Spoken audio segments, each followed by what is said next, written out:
Ayan, so samahan nyo akong paspasin itong dalawang cake na to. Paspasin, yes. Kasi nga mabilis lang tong video na to. So samahan nyo ako. So hello guys. Ayan. So meron na akong naka-crumb coat na cake dyan. Bale, icing design na nga lang at yung toppers ang gagawin natin din. Ngayon, uunahin kong lagyan ng icing yung cupcakes. At dahil nga na-realize ko na hindi pala kita gaano sa camera, ililipat ko ngayon yung cupcakes dyan sa taas. Ayan. Saka tayo ngayon magtutuloy ng pag-icing sa cupcakes. So itong dalawang cake set na ito ay iisa lang ang may-ari. Cake with cupcakes para dito sa christening. At yung isa naman ay 3-in-1 set na may cake, cupcakes at number cake. So sa part na ito, naglalagay na lang tayo ng finishing touch para sa cupcakes. Ngayon naman ay gagawin na natin itong main cake. At dahil nga gamay ko na to, ayan, napakabilis ko na mag-icing. Charis! Sa tunay nga ay sobrang dali na lang talaga ng pag-icing sa cake. Ang natatagalan ako ay yung mga printable toppers. Grabe kasi yun. Katapos mong i-print, lalagyan mo pa ng tape sa likod, tapos saka mo gugupitin. Katapos mo naman gupitin, lalagyan mo rin ng mga sticks, o diba, magsisindi ka pa ng kandila. Sa tunay nga ay naabot talaga ako ng 2 hanggang 3 oras para dyan sa toppers na yan. Pero yung cake set, nalalagyan ko lang ng icing. Mga mi, wala pang 15 minutes, tapos na ako. Abay, sino ba naman aabuti ng 15 minutes kung ganyan kabilis tayo kumilos? De, joke lang. Pero sa tunay nga talaga, madali talaga mag-icing kaysa sa printed toppers. Bali, yung design nga ng cake na to ay wavy lang kasi nga pang binyag. Mali.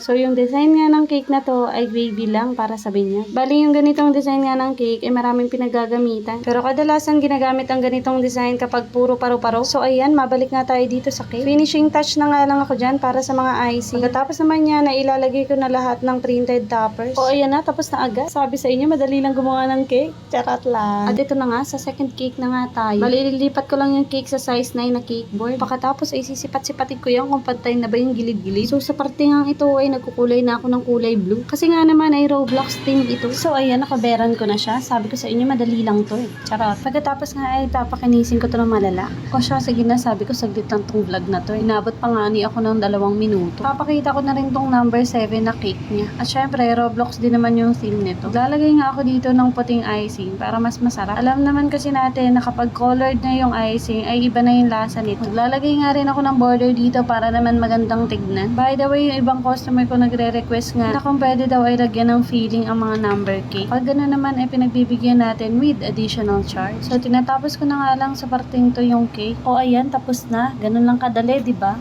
At ito yung christening cake. Salamat sa panonood. Paalam!